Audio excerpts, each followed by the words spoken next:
No, merong gustong tumulong sa iyo ni mama mo na kayo ay tutulungan na magkaroon ng maayos na masisilungan na bahay. Kahit simple lang bilog Maglalagay ng plastic. No, para ito, pag mahangin Plastic po, nilalagyan plastic. para hindi mo nalalagyan ng plastic. Saka wala nang ganito. Ayan. At ito nga kumbaga ay parang tumagilid talaga Ate Melda. Marami po salamat na kahit hindi niyo po kami kilala, nais niyo po kami tulungang mag-ina na magkaroon ng bagong matutuluyan. Ay naandito sa barangay, sa isang barangay dito po sa bayan ng Gumaka. At atin pong pinasyalan muli si Ate Imelda, yung single parents po na nakatira po dito sa bahay pong ito. At siya po ay ating kukumustahin at meron pong nangungumusta sa kanya na nais pong tulungan yung mag-ina para po magkaroon ng maayos na matutuluyan, maayos na matutulugan. Nais lang tulungan na kahit simpleng pabahay o dampalang mga kalingap. Puntahan natin si Ate Imelda. Tayo po mga kalingap. Mga kalingap, ito po si Ate Imelda at ang kanya pong anak na isa sa ating pong na-scout dito po sa bayan po ng Gumaka. Dito po sila natutulog na mag-ina at makikita po natin ang sitwasyon at kalagayan ng bahay na kanila pong tinutuluyan. Andyan po, halos kita na ang labas, ang dingding na kung saan ay kawayan at meron pa na nakasahod na trapal sa kanila pong ulunan. Subalit sa panahon pong ito, kami po'y nagpapasalamat sapagkat meron pong nakapanood at nais na tumulong sa mag-ina ni Ate Imelda na kung saan sila po ay mabiyayaan ng simpleng tahanan.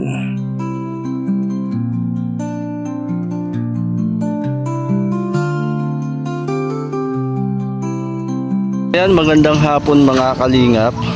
At ito po tayo. Tayo po ay kukunin po natin yung in-order po nating kahoy para po sa gagamitin na padampa kina Ate Imelda. At hakutin na po natin. At ito po yung ating pong in-order na kahoy ngayon. 45 po yung 45 piraso yung tuba ito. At ito pa po yung iba pa mga gagamitin. At yan, hakutin po natin mga kalingap. Yan, salamat sa mga tumulong at tutulong pa kina Ate Imelda. Yan, hakutin po natin mga kalingap.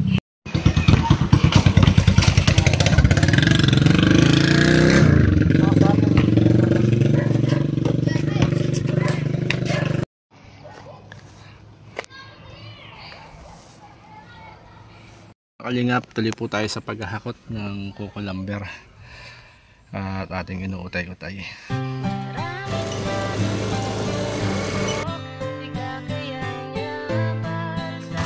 Tayo na po mga kalingap ang naghakot kasi kung papahakot po natin ay mas mahal at makakatipid naman po tayo ng konti lang naman, kaya ako na rin po ang naghahakot mga kuko lumber.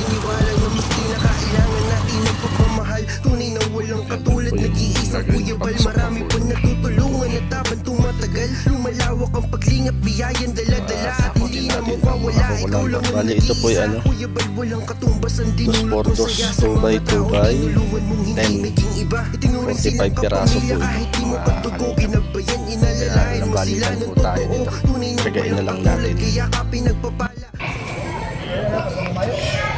Ito pa po yung ating hahakutin mga kalingap. Ilang balik pa po natin itong hahakutin na ito. Dami-dami pa.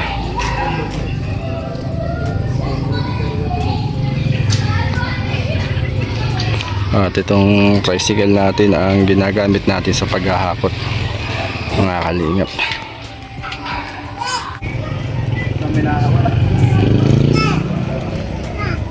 Mga kalingap, mahaba po ito.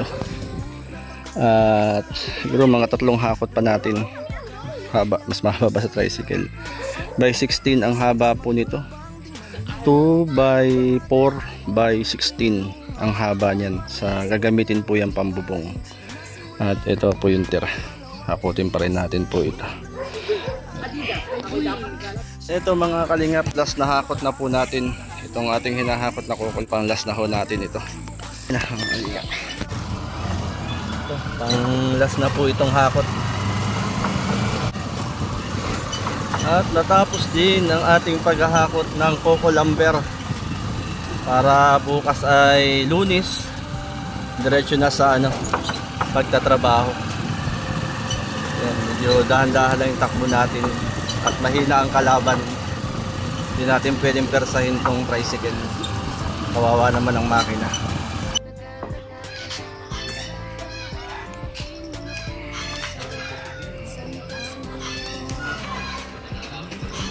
Ito mga kalingap, tapos na po yung paghahakot natin ng coco lumber. Ate Imelda, magandang hapon. Ate Imelda, eto na nahakot na yung mga kahoy. Opo.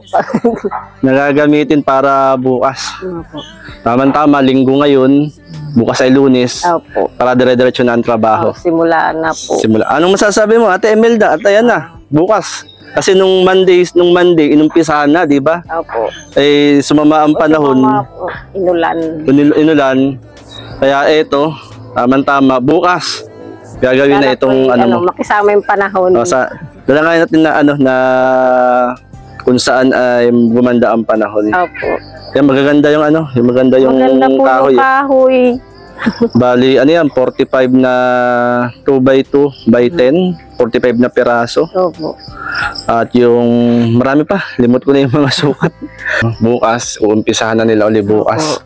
At dire-diretso na yung yung panahon. Opo, sana po maganda na yung panahon para mabilis magawa yung bahay ni Bilog. Bilog, masaya ka ba, Bilog? Opo. Hindi ka masaya? Na naman si Kuya. Babalik ko na yung mga kahoy. Napagod na nga si Kuya Jay. Masaya ka? Masaya ka? Maganda na yung tutulugan? Opo. Malapit po sa tindahan. Malapit, tapat lang ng tindahan. Ayan, Ate Imelda, kumbaga ay yung panalangin natin, yung yung bang mitiin natin ay nagkaroon ng kaganapan. At ito, kumbaga ay siyempre panalangin din natin yung mga naging daluyan ng pagpapala. Anong nararamdaman mo, Ate Imelda? At ayan na yung mga gamit, nahakot na natin. Masaya po. So, at magkakaroon na po kami ng bagong bahay ni Bilog. Hindi na Hindi na po, may mga tarpaulin sa plastic. Hindi na yung bahay nyo nakagewang na Tabingi na po. Tabingi na yung bahay. Nawarak nga po yung dingding ng kusina. Kamusta kayo nung bumagyo? Doon po kami kay Mama. Ay lulusong sana po kami. Ang lakas po ng hangin. Ay kumusta yung bahay nyo dun? Hindi naman po yung kusina lang pong dingding. Nasira? Opo. Nasira na. Ayun nga, medyo malakas ng hangin. Ulan nun, At ito, syempre, maraming salamat kina Ate Irene. Ate B. Kina Ate Irene. Ate Irene. Kina Yay. Ate Yay. MBHR. Yan, kina Kalingap Super Mario. Anong masasabi mo sa kanila, Ate Imelda, at yung iyong panalangin ay nagkaroon ng katugunan? Maraming salamat po sa patuloy niyong pagtulong sa aming mag-ina. At ngayon po, magkakaroon na uli kami ng bagong bahay ni Bilog. Ano yung nararamdaman mo, Ate Imelda, ngayon? Masaya po na naiiyak. Kasi magkakaroon kami ng bagong bahay, tapos malapit na sa karsada. Hindi na masyadong mahirap pag marami kaming dala. Saka pag maulan. Pag maulan, natawid pa kayo ng ilog. Opo. Kumbaga ay hindi mo sukat akalain. Opo, na magkakaroon kami ng bagong bahay. Yan, salamat. At salamat po siyempre, sa salamat sa Team Kalingap. Opo. Yan. Kay Kuya Bal, Ate Edna, yan, Kalingap sa kabuuan ng Team Kalingap. Yan bukas, makikita natin, uunahin natin yung yung bubong. Ay, yung bubong Yan, kumbaga ay naka-ready na yung mga materyales. At panalangin natin na dire-diretso yung magandang Magandang panahon. para matapos ng maaga. Opo.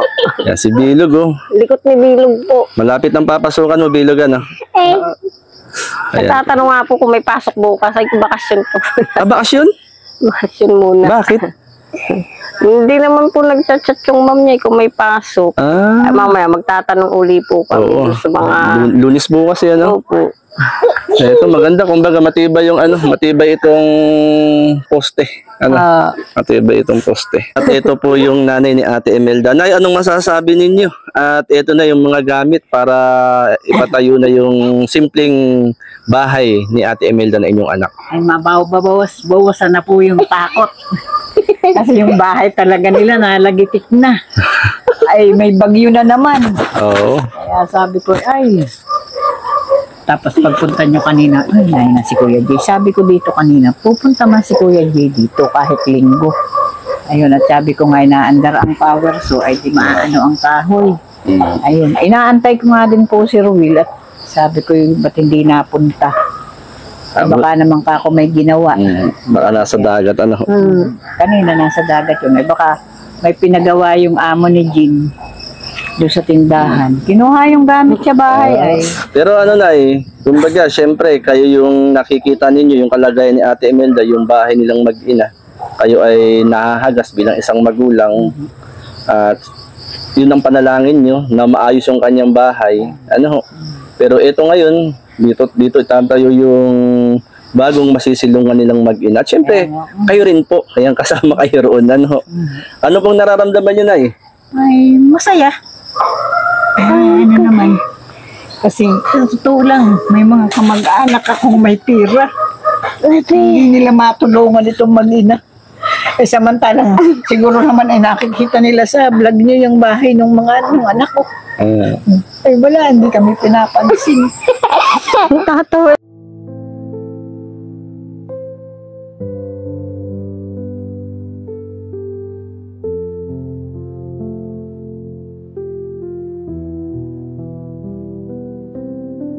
Sabi nga ho, nung isa kong pamangkin, Chang, pumunta ka doon. May ka ng tulong para sa mga anak mo. Ay, hindi na, kung tutulong sila, magkusa sila.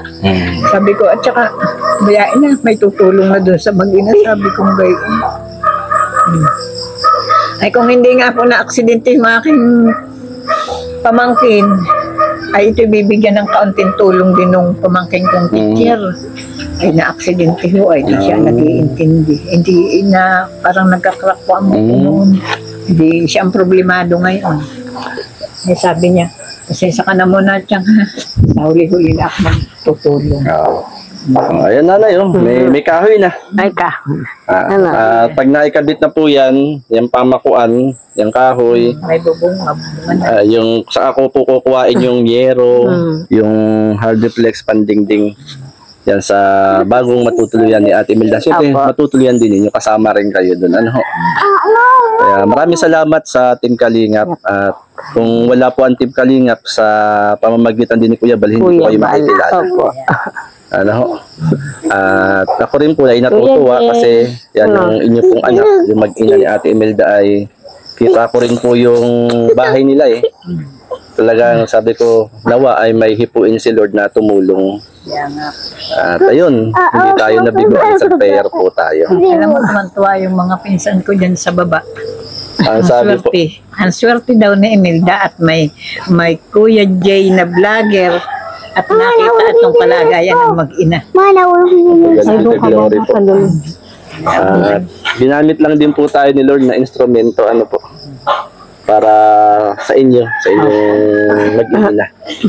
At ako rin po ay natutuwa sapagkat kasi nung bagyo talaga, nung bumabagyo, nisip ko rin yung mag-ina. Sabi ko, kumusta yan si na Ate Imelda? Inayos ko po yung aking Doon kabilang kami sa kwarto kabila. kahit nagsuksok po ako ng bubong. At doon ako doon sa kwarto at natulong ko sa bandaron. Ay, dilabi naman yung Dito ka, mag-ina. dito ka. Diyan kayo sa papag, sabi ko. Ay, di nga, nakaraos kami. Huwag malikot. Siyempre nanay, bilang isang ina, masaya kayo sa blessing ni Ate Imelda. Sobra-sobra. Sobra-sobra. Ano po sabi naman ng kapatid ni Ate Imelda, ni Ruel? Ay, swerte din naman daw ho at may tumutulong. Yun ang sabi niya. Sabi ni Romel, ano? Ay, siya nga po problemado din. Kasi nga po yung bahay niya, oo nga po, nabubunga namin, nagpawid ako. Natuto din siya magpawid, Kuya Jay. Ang problema po niya, hindi matapos kasi kulang din siya sa budget. Yung kukulamdar din po ang problema niya. Walang din. Kukulamdar din ho. Pag-pray natin sa Lord, ano po? Sabi ko nga ay nung minsan nung kayo pumunta doon, hindi mo inakit si Kuya G doon sa inyo. Kasi po yung tinitirhan nila, lumang bahay, ng tatay ni Jean. Ay talaga naman nung bibigay na rin. Yun daw po nilagyan na lang ng plastic sa loob.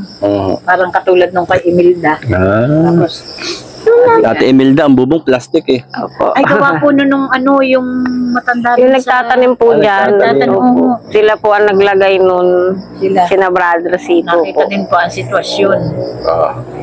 At ayan, nanay, at gabi na. Opo.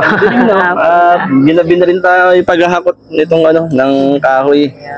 Basta salamat kay Lord ano, Salamat sa mga kay ginamit Lord. niya. Opo. Naku, pagod na pagod kayo, siguradong Ay, tulog agad. Okay lang po yun. Masaya naman po tayo sa ating ginagawang pagtulong. Yan doon sa kinabilog.